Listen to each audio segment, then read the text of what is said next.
Hi everyone, I am Pooja from AIIMS Delhi and welcome back to my channel. और guys, जो GK की 10 by 10 series हमारी चल रही थी, उसका ये हमारा 4th लेक्चर है। इसमें हम मेनली डिस्कस करेंगे अबाउट म्यूज़िक के फॉर्म्स के बारे में, डांस के बारे में, जो डांस फॉर्म्स होती हैं अपनी इंडिया में अलग अलग, उनके बारे में। और उसके अलावा हम जो नेशनल पार्क होते हैं, बायोस्फीयर रिजर्व्स हैं, इन सब के बारे में इसमें डिस्कस करेंगे।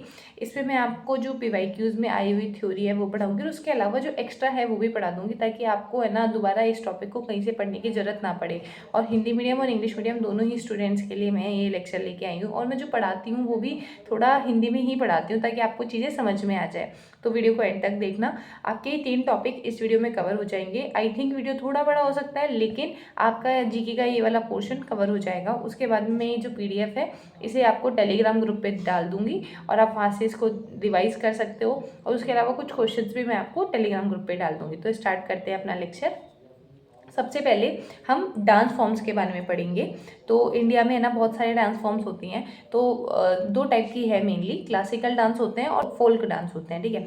अब जो क्लासिकल डांस होते हैं वो क्या होते हैं, वो मेनली नृत्य शास्त्र पर बेस्ड होते हैं। तो एंशिएंट टेस्ट बेस्ड ऑन नृत्य शास्त्र। तो सबसे पहले तो ये चीज़ इंपॉर्टेंट है कि आपको याद रखना है कि क्लासिकल डांस किस पे बेस्ड होते हैं, तो नृत्य शास्त्र पर बेस्ड होते हैं, ठीक है। फिर नेक्स्ट कि अपने इंडिया में 8 टाइप के क्लासिकल डांस है, ठीक है। तो मैं जो चीज़ें मैं आपको ऐसे स्टार मार्क कर रही हूँ वो मैं यहाँ पे भी चलो कर देती हूँ, ताकि आपको बार बार है ना जो देखना ना पड़े, ठीक है।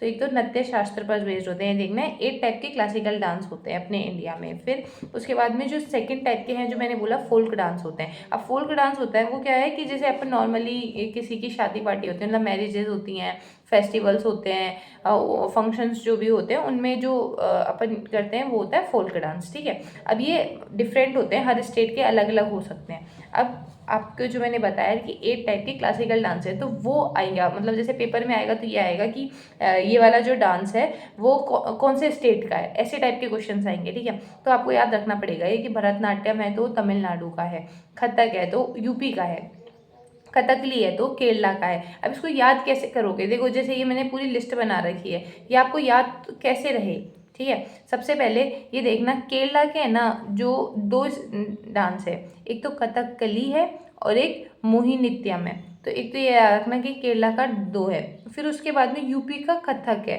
कथकली है जो केरला का है, और जो यूपी है उसका कथक है, ऐसे याद रखना। फिर उसके बाद में तमिलनाडु का भरतनाट्यम है, तो ये याद हो जाएगा, देखो भरतनाट्यम तमिलनाडु का, ये याद हो जाएगा। यूपी का कथक है और कथकली है जो केरला का है, ये भी होगा, क्योंकि के आ रहा है तो मतलब 2 के आएंगे इसमें। फिर उसके बाद में कुचिपुड़ी है जो आंध्र प्रदेश का है और तेलंगाना का, दोनों का एक ही है।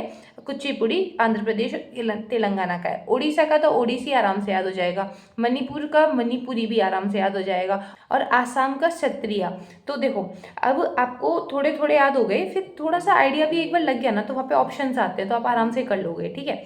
अब उसके बाद में एक एक स्टेट का जो डांस है उसके बारे में कुछ इंपॉर्टेंट चीज़ें बस लेके आई हूँ, वो इंपॉर्टेंट पढ़ना है, ज़्यादा नहीं पढ़ना है इतना डिटेल में, ठीक है।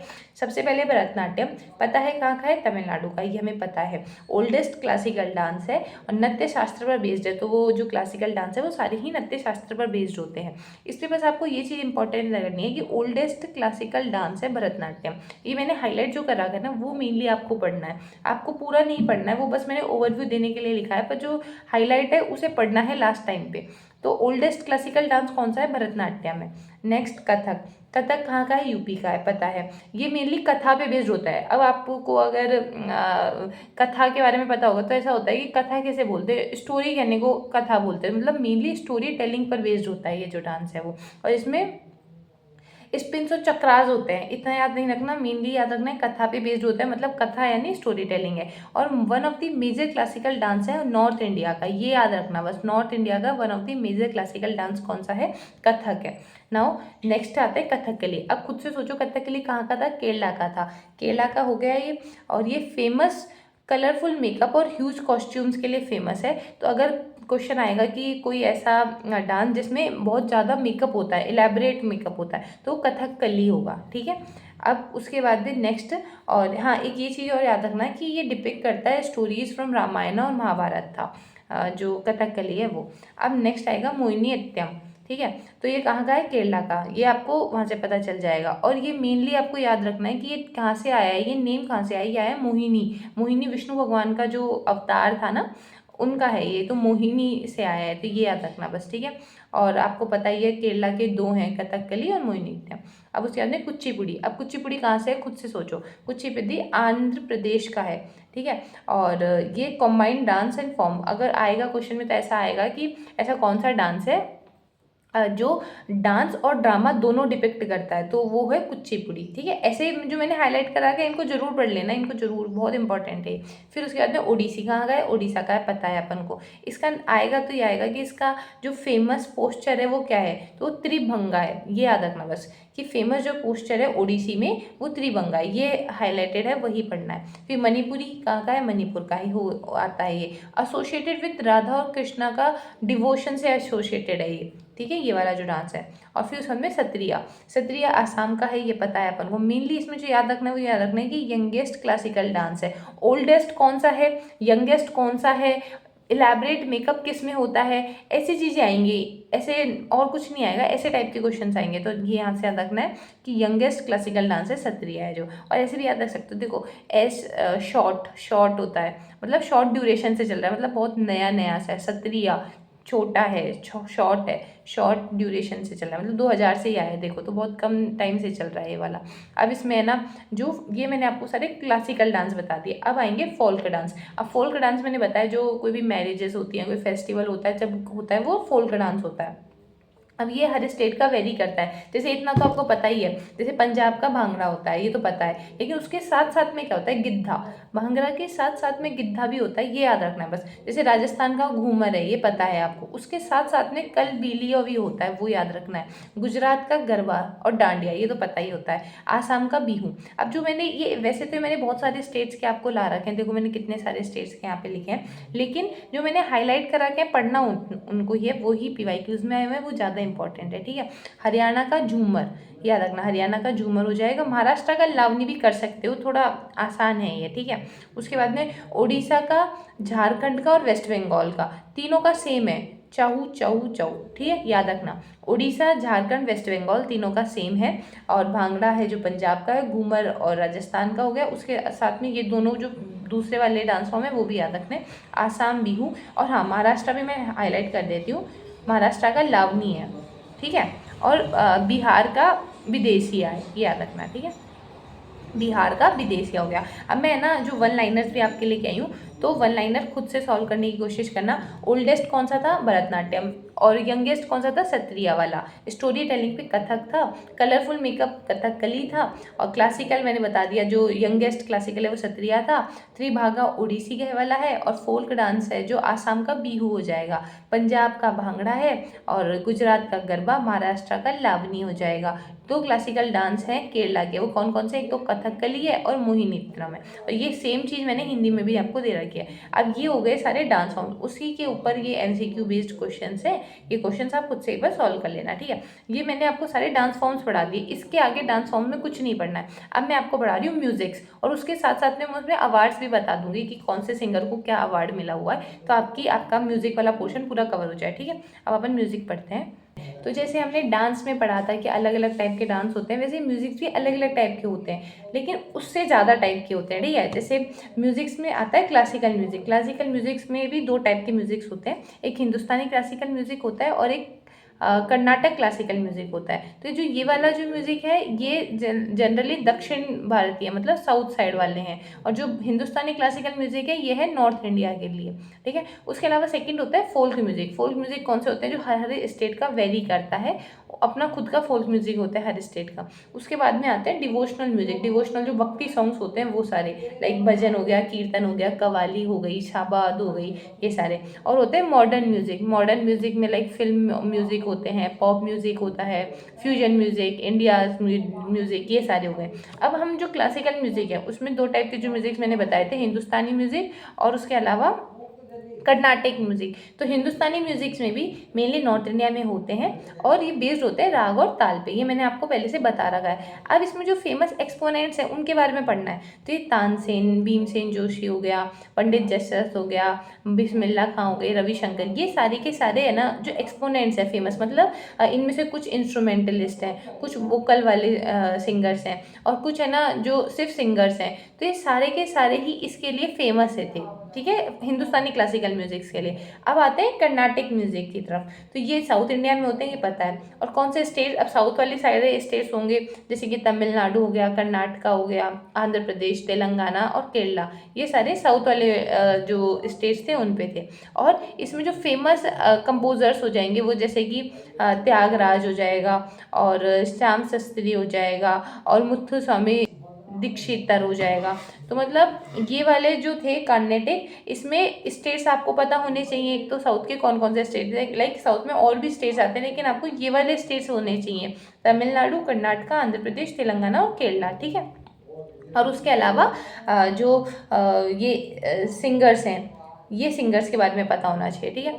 अब ये मैंने बता दिया क्लासिकल म्यूजिक। अब देखो यार, ये कुछ चीज़ें ऐसी हैं जो आपको याद ही करनी पड़ेगी और ये आपको मैं इसलिए एक जगह लिख के लाई हूँ ताकि आपको कहीं और घूमना नहीं पड़े। बस आप ये PDF खोलो और आपको बस ऊपर ऊपर से इनको एक बार देखना है। अगर आपको थोड़ा थोड़ा आइडिया भी रहेगा ना तो आप पेपर में आराम से क्वेश्चन सॉल्व कर लोगे, ऑप्शंस को देख के अपने आप है ना एलिमिनेट हो जाते हैं। तो बस एक बार आइडिया लेना है आपको थोड़ा थोड़ा सा। अब उसके बाद में अपन पढ़ते हैं फोल्क म्यूजिक की तरफ। तो फोल्क म्यूजिक हर स्टेट का अलग होता है, मैंने जो हाईलाइट कर रखे हैं उनको अच्छे से पढ़ना और एक बार ऊपर ऊपर से देख लेना, क्योंकि देखो यार, अगर पहले कोई चीज़ आ गई है तो इसका मतलब ये नहीं है कि सेम आए, उसी के रिलेटेड कोई दूसरी चीज़ भी आ सकती है। तो इसलिए मैं थोड़ा लेके आई हूँ, एक बार ऊपर ऊपर से देख सबको ही लेना, ठीक है। लाइक राजस्थान के लिए मांद हो जाएगा, पंजाब के लिए तप्पा हो जाएगा और यूपी के लिए कजरी हो जाएगा, जैसे बिहार के लिए छेत्ता हो जाएगा। तो इससे याद रख सकते हो, लाइक छठ होती है बिहार में तो उससे छेटा। और वेस्ट बंगाल तो बॉल हो जाएगा, तो वेस्ट बंगाल बॉल, ऐसे एक एक नाम आ रहा है। आसाम का बिहू, जैसे उनका डांस भी अलग था, बिहू ही था, तो वैसे आप याद रख सकते हो। गुजरात का गरबा, डांस भी उनका वैसा था। महाराष्ट्र का लावनी, लावनी उनका डांस फॉर्म भी था, तो ये तो आपको अपने आप याद हो जाएंगे। वेस्ट बंगाल का याद रख सकते हो और राजस्थान का जो होता है मांद होता है उससे याद रख सकते हो। अब म्यूजिकल अवार्ड्स की तरफ पढ़ते हैं। जो अवार्ड्स हैं इंडिया में, अलग अलग अवार्ड्स दिए गए हैं अलग अलग सिंगर्स को। तो कौन कौन से अवार्ड्स होते हैं पहले तो ये देखना।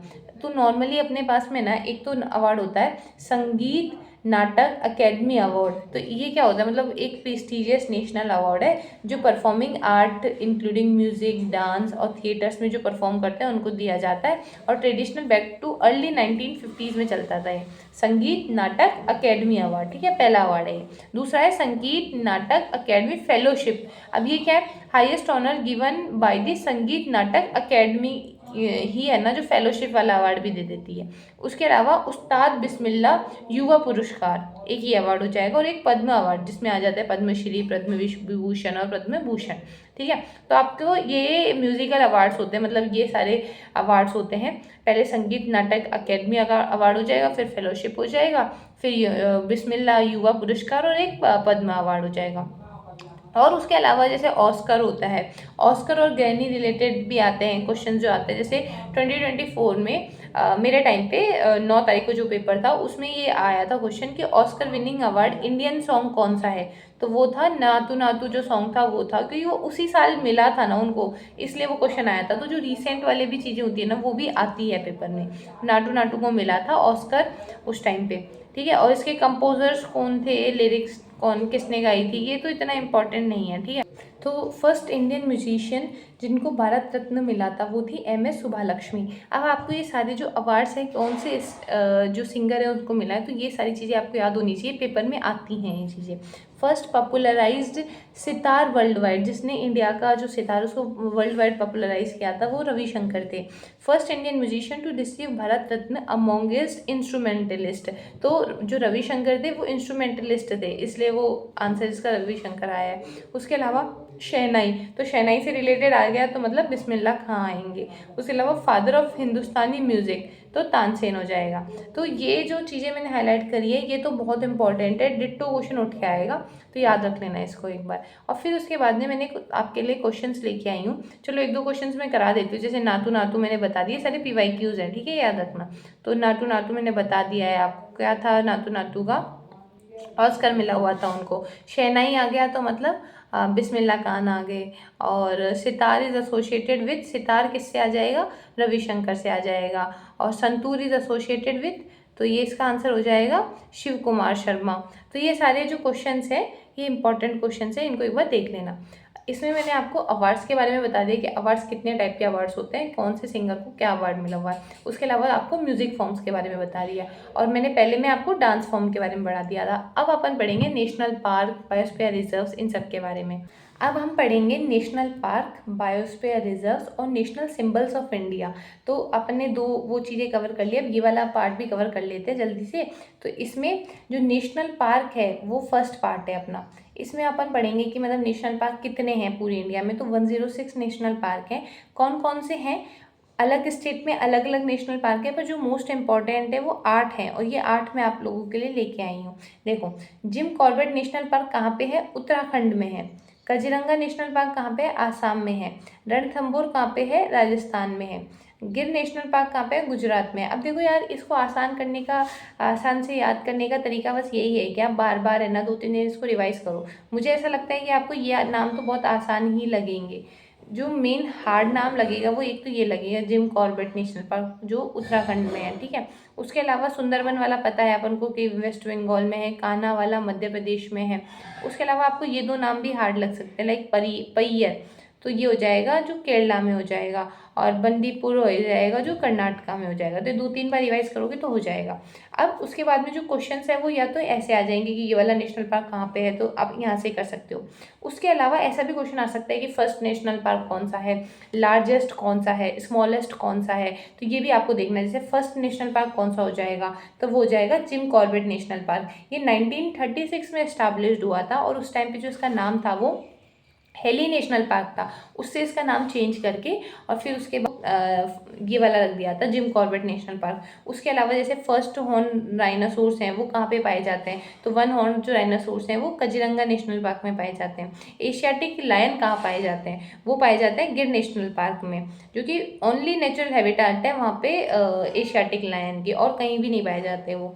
Largest national park in India, तो वो लद्दाख का हो जाएगा, हेमिस नेशनल पार्क। और अगर छोटा सबसे स्मॉलेस्ट देखेंगे तो हो जाएगा साउथ बटन नेशनल पार्क, ये अंडमान और निकोबार आइसलैंड में पाया जाता है। उसके अलावा टाइगर स्टेट ऑफ इंडिया कौन सा हो जाएगा, तो मध्य प्रदेश। अब इसको लार्जेस्ट को तो याद रख सकते हो, हेमिस। कैसे याद रखोगे, ह्यूज, एच से होता है ह्यूज, मतलब हेमिस, ठीक है। और स्मॉलेस्ट है मतलब साउथ बटन वाला हो जाएगा। टाइगर स्टेट बता दिया, MP में होता है।